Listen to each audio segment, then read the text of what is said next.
بسم اللہ الرحمن الرحیم۔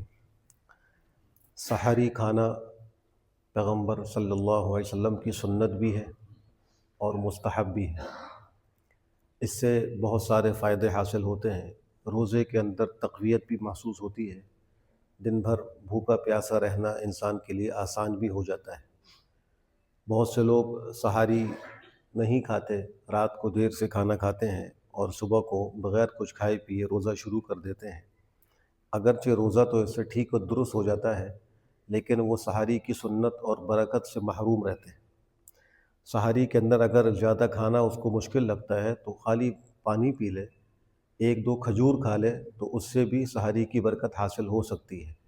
جس طریقے سے افطار کے وقت روزہ کھولنا کھجور سے سنت ہے، ایسے ہی سحری کے اندر کھجور کا کھانا بھی پیغمبر کی سنت ہے۔ کچھ لوگ خالی افطاری میں تو کھجور کا اہتمام کرتے ہیں اور سحری میں کھجور کا اہتمام نہیں کرتے، تو کھجور کا اہتمام سحری میں بھی کر لینا چاہیے۔ طبی لحاظ سے بھی یہ بہت مفید ہے کہ انسان کو توانائی اور قوت رہتی ہے اور عبادت اچھے طریقے سے ادا ہوتی ہے۔ دوسری بات یہ ہے کہ سحری کا جو آخری وقت ہے وہ صبح صادق شروع ہونے سے پہلے تک ہے، جس کو رات کہا جاتا ہے۔ جیسے ہی صبح صادق ہو جاتی ہے تو رات ختم ہو جاتی ہے اور دن کا آغاز ہو جاتا ہے۔ قرآن کریم اللہ نے فرمایا کہ کلوا واشربوا حتى يتبين لكم الخيط الابيض من الخيط الاسود من الفجر۔ رمضان کی راتوں میں کھاتے پیتے رہو یہاں تک کہ جو سفید دھاگا ہے وہ سیاہ دھاگے سے واضح ہو جائے۔ یہاں سفید دھاگا اور سیاہ دھاگا یہ ایک مثال دی گئی ہے۔ سفید دھاگے سے مراد ہے صبح صادق کی روشنی اور سیاہ دھاگے سے مراد ہے رات کی تاریکی۔ تو مطلب یہ ہے کہ جب تک رات باقی ہے تم کھاتے پیتے رہو، جیسے ہی رات ختم ہو، صبح صادق کا آغاز ہو رہا ہے تو فوراً اپنے روزے کو موقوف کر دو۔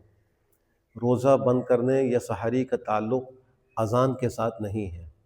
اگرچہ ابو داؤد کی ایک روایت میں یہ موجود ہے کہ اگر اذان ہو جائے اور کوئی شخص کھا پی رہا ہو، اس کے ہاتھ میں لقمہ ہو، تو وہ اذان کے ختم تک کھاتا پیتا رہے۔ کچھ لوگوں کو اس روایت سے غلط فہمی ہوئی اور انہوں نے اس کو رمضان کے مہینے کی اذان سمجھ لیا اور انہوں نے یہ ذکر شروع کر دیا کہ بس فجر کی اذان ہوتی رہے، کھاتے پیتے رہو، اذان کے ختم تک کھانے پینے کی اجازت۔ حالانکہ اس حدیث میں سحری کا کوئی ذکر ہی نہیں۔ محدثین کے ہاں یہ عام اذان کا حکم ہے۔ مثلا جب کسی بھی نماز کی رمضان کے علاوہ اذان ہو رہی ہو تو چونکہ اذان کا جواب دینا یہ ضروری ہے، قولی بھی اور عملی بھی، تو لوگوں کو شبہ ہو سکتا تھا کہ اگر ہم کوئی کام کر رہے ہیں، کھا پی رہے ہیں، اذان شروع ہو گئی تو کیا ہمارے لیے کھانا پینا جائز نہیں ہوگا، اس کو چھوڑ کے ہم اذان کا جواب دیں؟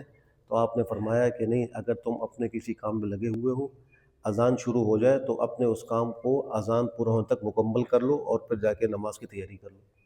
تو اس کا تعلق تو رمضان کی فجر کے ساتھ ہے ہی نہیں، اور اگر اس کو رمضان کی فجر کے ساتھ متعلق بھی قرار دیا جائے تو خود پیغمبر نے فرمایا کہ تم کو بلال کی اذان دھوکے میں نہ ڈالے جب تک کہ عبداللہ ابن ام مکتوم اذان نہ دے دے۔ پیغمبر کے زمانے میں دو اذانیں ہوتی تھیں، ایک اذان رات کے آخری حصے میں ہوتی تھی صبح صادق سے پہلے، اور اس کا مقصد یہ ہوتا تھا کہ جو لوگ قیام اللیل کر رہے ہیں وہ عبادت کو کچھ موقوف کر کے سحری کی تیاری کریں، جو سو رہے ہیں وہ اٹھ جائیں، کچھ عبادت کر کے پھر روزے کا آغاز کر لیں، اور جو دوسری اذان تھی وہ اصل فجر کی ہوتی تھی۔ تو یہ جو آپ نے فرمایا کہ جب اذان شروع ہو تو تم کھاتے پیتے رہو، اس سے مراد حضرت بلال کی اذان ہے جو رات ہی کے آخر حصے میں تھی، صبح صادق کے بعد نہیں تھی۔ تو اصل تو وقت کا اعتبار ہے، اسی کو دیکھنا چاہیے۔ اپنی گھڑیوں کو ملک کے معیاری وقت سے برابر رکھیں، اور جو دائمی نقشہ نماز کا ہے اس سے صبح صادق اور غروب آفتاب کے اوقات کو ذہن نشین کریں، ہر روز اس کو دیکھتے رہیں، اس کے مطابق ہی روزے کو کھولیں اور بند کریں۔ عین ممکن ہے کہ گھڑی کی غلطی کی وجہ سے کبھی مؤذن سے غلطی ہو جائے، وہ اذان افطار کی جلدی دے دے اور سحری کی تاخیر سے دے دے، تو جو لوگ صرف اذان ہی پر کان لگائے بیٹھے ہوتے ہیں تو ان کے روزے میں خرابی ہو سکتی ہے۔ ہر ایک کو چاہیے کہ اپنی گھڑی کو خود وہ ٹھیک کرے، معیاری وقت سے ملا کے رکھے، نقشے کو دیکھ کر اوقات کی رعایت سے روزے کو کھولے اور بند کرے۔ اللہ ہمیں عمل کی توفیق نصیب فرمائے۔ الحمد للہ رب العالمین۔ اللہم